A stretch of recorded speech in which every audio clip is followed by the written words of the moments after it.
আজকে আমি শ্রী শরৎচন্দ্র চট্টোপাধ্যায়ের একাদশী বৈরাগী গল্পটি শোনাব। কালীদহ গ্রামটা ব্রাহ্মণ প্রধান স্থান। ইহার গোপাল মুখুজ্জের ছেলে অপূর্ব ছেলেবেলা হইতেই ছেলেদের মরল ছিল।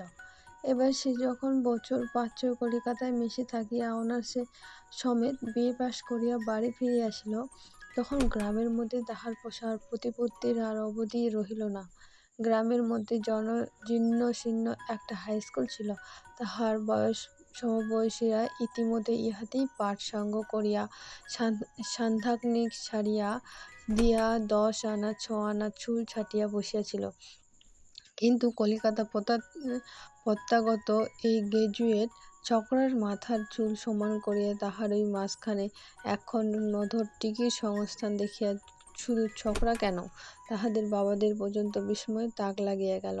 শহরের সমাজ সমিতিতে যোগ দিয়া জ্ঞানী লোকদিগের বক্তৃতা শুনিয়া অপূর্ব সনাতন হিন্দুদের অনেক নিগূঢ় রহস্য মর্মদহ করিয়া দেশে গিয়াছিল।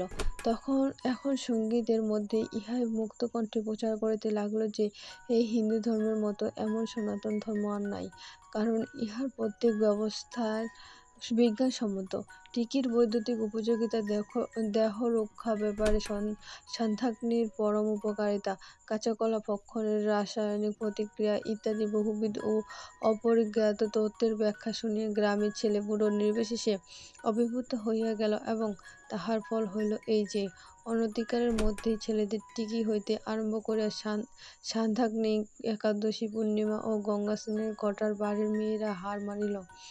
হিন্দুধর্মের পুনরুদ্ধার, দেশোদ্ধার ইত্যাদি জল্পনা কল্পনায় যুবক মহলে একেবারে হৈ হৈ পড়িয়া গেল। বুড়োরা বলিতে লাগল, হ্যাঁ, গোপাল মুখুজ্জের বরাত বটে।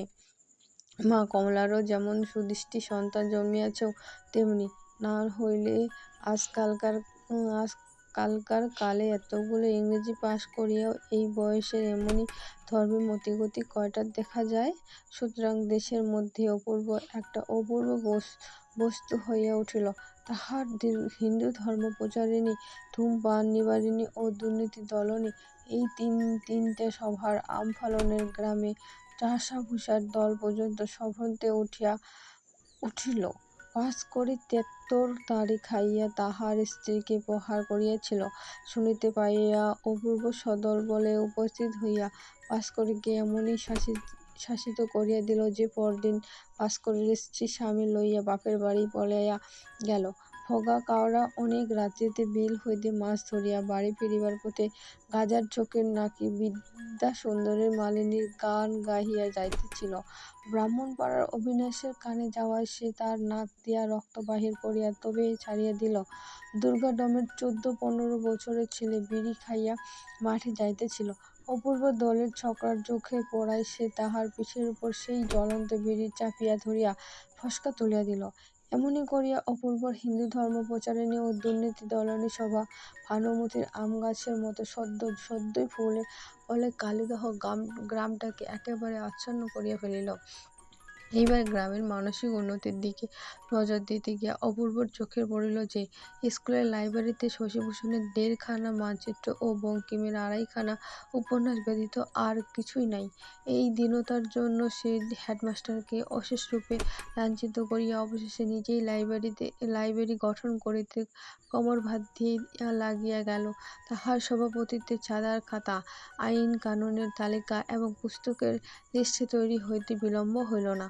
এতদিন ছেলের ধর্মপ্রচারের উৎসাহ গ্রামের লোকেরা কোনোমতে সহিয়াছিল, কিন্তু 2-1 দিনের মধ্যেই তাহাদের চাঁদা আদায়ের উৎসাহ গ্রামের ইতর ভদ্র গৃহস্থের কাছে এমনি ভয়াবহ হইয়া উঠিল যে, খাতা বগলে ছেলে দেখিলেই তাহারা বাড়ির দরজা জানালা বন্ধ করিয়া ফেলিতে লাগিল। বেশ, দেখা গেল, গ্রামে ধর্মপ্রচার ও দুর্নীতি দলনের রাস্তা যতখানি চওড়া পাওয়া গিয়াছিল, লাইব্রেরির জন্য অর্থসংগ্রহ পথ তাহার শতাংশের একাংশ প্রশস্ত নয়। অপূর্ব কী করিবে ভাবিতেছিল, এমন সময় হঠাৎ একটা ভারী সুরাহা চোখে পড়িল। স্কুলের অদূরে একটা পরিত্যক্ত পোড়ো ভিটার প্রতি একদিন অপূর্বর দৃষ্টি আকৃষ্ট হইল। শোনা গেল, ইহা একাদশী বৈরাগীর। অনুসন্ধান করিতে জানা গেল, লোকটা কি একটা গহীন সামাজিক অপরাধ করায় গ্রামের ব্রাহ্মণেরা তাহার ধোপা, নাপিত, মুদি প্রভৃতি বন্ধ করিয়া বছর 10 পূর্বে উদ্বাস্তু করিয়া নির্বাসিত করিয়াছেন। এখন সে ক্রোশ 2 উত্তরে বারুইপুর গ্রামে বাস করিতেছে। লোকটা নাকি টাকার কুমির, কিন্তু তাহার সাবেক নাম যে কি তাহা কেহই বলিতে পারে না। হাঁড়ি ফাটার ভয়ে বহুদিনের অব্যবহারে মানুষের স্মৃতি হইতে একেবারে লুপ্ত হইয়া গেছে। তথাপি এই একাদশী নামেই বৈরাগী মহাশয় সুপ্রসিদ্ধ। অপূর্ব তাল খুটিয়া কহিল, টাকার কুমির, সামাজিক কদাচার। তবে তো এই বেটাই লাইব্রেরির অর্ধেক ভার বহন করিতে বাধ্য, না হইলে সেখানে ধপা নাপিত মুদিও বন্ধ। বারুইপুরের জমিদার তো দিদির মামা শ্বশুর।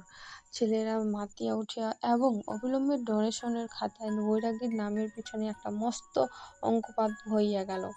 একাদশীর কাছে টাকা আদায় করা হইবে, না হইলে অপূর্ব তাহার দিদির মামাশ্বশুরকে বলিয়া বারুইপুরেও ধপা নাপিত বন্ধ করিবে। সংবাদ পাইয়া রসিক স্মৃতিরত্ন লাইব্রেরির মঙ্গলার্থ উপযাচক হইয়া পরামর্শ দিয়া গেলেন যে, বেশ একটু মোটা টাকা না দিলে মহাপাপী বেটা কালীদহে বাস্তব কি করিয়া রক্ষা করে দেখিতে হইবে। কারণ বাস না করিলেও এই বাস্তুপিটার উপর একাদশীর যে অত্যন্ত মমতা, স্মৃতিরত্নের তাহা অগোচরে ছিল না। যেহেতু বছর 2 পূর্বে এই জমিটুকু খরিদ করিয়া নিজের বাগানে রঙ্গীভূত করিবার অভিপ্রায়ে সবিশেষ চেষ্টা করিয়াও তিনি সফল কাম হইতে পারে নাই, তাহার প্রস্তাবে তখন একাদশী অত্যন্ত সাধু ব্যক্তির ন্যায় কানে আঙুল দিয়া বলিয়াছিল, এমন অনুভূতি করবেন না ঠাকুরমশায়, ওই 1 ফোঁটা জমির বদলে ব্রাহ্মণের কাছে দাম নিতে আমি কিছুতেই পারব না। ব্রাহ্মণের সেবায় লাগবে, এ তো আমার 7 পুরুষের ভাগ্য। স্মৃতিরত্ন নিরতিশয় পুলকিত চিত্তে তাহার দেবদ্বিজে ভক্তি শ্রদ্ধার লক্ষকোটি সুখ্যাতি করিয়া অসংখ্য আশীর্বাদ করায় পরে একাদশী করজোড়ে সবিনয়ে নিবেদন করিয়াছিল, কিন্তু এমনি পড়া অতিষ্ঠ ঠাকুরমশাই যে 7 পুরুষের পিঠে আমার কিছুতেই হাতছাড়া করবার জো নেই। বাবা মরণকালে মাথার দিব্যি দিয়ে বলে গিয়েছিলেন, খেতেও যদি না পাস বাবা, বাস্তুপিঠে কখনো ছাড়িস নে, ইত্যাদি ইত্যাদি। সে আক্রোশে স্মৃতিরত্ন বিস্মিত হন নাই। দিন 5 পরে একদিন সকালবেলা এই ছেলের দলটি 2 ক্রোশ পথ হাঁটিয়া একাদশীর সদরে আসিয়া উপস্থিত হইল। বাড়িটি মাটির, কিন্তু পরিষ্কার পরিচ্ছন্ন। দেখিলে মনে হয় লক্ষ্মীশ্রী আছে। অপূর্ব কিংবা তাহার দলের আর কেহ একাদশীকে পূর্বে কখনো দেখে নাই, সুতরাং চণ্ডীমণ্ডপে পা দিয়াই তাহাদের মন বিতৃষ্ণায় ভরিয়া গেল। এ লোক টাকার কুমিরই হোক, হাঙ্গরই হোক, লাইব্রেরি সম্বন্ধে যে পুঁটি মাছটির উপকারে আসিবে না তাহা নিঃসন্দেহ। একাদশীর বেশা তেজারি রতি, বয়স 60-এর উপর গিয়াছে। সমস্ত দেহ যেমন শীর্ণ তেমনি শুষ্ক। কাঠভরা তুলসীর মালা, দাড়ি গোঁফ কামান। মুখখানার প্রতি চাহিলে মনে হয় না যে কোথাও ইহার লেশমাত্র রসকস আছে। ইক্ষু যেমন নিজের রসকলের পোষণে বাহির করিয়া দিয়া অবশেষে নিজেই ইন্ধন হইয়া তাহাকে জ্বলিয়া শুষ্ক করে, এ ব্যক্তি যেন তেমনি মানুষকে পুড়াইয়া শুষ্ক করিবার জন্যই নিজের সমস্ত মনুষ্যত্বকে নিংড়াইয়া বিসর্জন দিয়া মহাজন হইয়া বসিয়া আছে। তাহার শুধু চেহারা দেখিয়াই অপূর্ব মনে মনে দমিয়া গেল। চণ্ডীমণ্ডপের উপর ঢালা বিছানা, মাঝখানে একাদশী বিরাজ করিতেছে, তাহার সম্মুখে একটা কাঠের হাতবাস্ক এবং একপাশে থাক দেওয়া হিসেবের খাতাপত্র। একজন বৃদ্ধ গোছের গমস্তা খালি গায়ে পৈতার গোছা গলায় ঝোলাইয়া স্লেটের উপর সুদের হিসাব করিতেছে, এবং সম্মুখে পাশে বারান্দায় খুঁটির আড়ালে নানা বয়সের নানা অবস্থায় স্ত্রী পুরুষ স্নানমুখে বসিয়া আছে। কেহ ঋণ গ্রহণ করিতেছে, কেহ সুদ দিতে, কেহ বা শুধু সময় ভিক্ষা করিতেই আসিয়াছে। কিন্তু ঋণ পরিশোধের জন্য কেহ যে বসিয়াছিল তাহা কাহারই মুখ দেখিয়া মনে হইল না। অকস্মাৎ কয়েকজন অপরিচিত ভদ্রসন্তান দেখিয়া একাদশী বিস্ময়াপন্ন হইয়া চাহিল। গমস্তা স্লেটখানা রাখিয়া দিয়া কহিল, কোত্থেকে আইচেন? অপূর্ব কহিল, কালীদহ থেকে। মশায়, আপনারা? আমরা সবাই ব্রাহ্মণ। ব্রাহ্মণ শুনিয়া একাদশী সভ্রমে উঠিয়া দাঁড়াইয়া ঘাড় ঝুঁকাইয়া প্রণাম করিল, কহিল, বসতে আজ্ঞা হোক। সকলে উপবেশন করলে একাদশী নিজেও বসিল। গোমস্তা প্রশ্ন করিল, আপনাদের কি প্রয়োজন?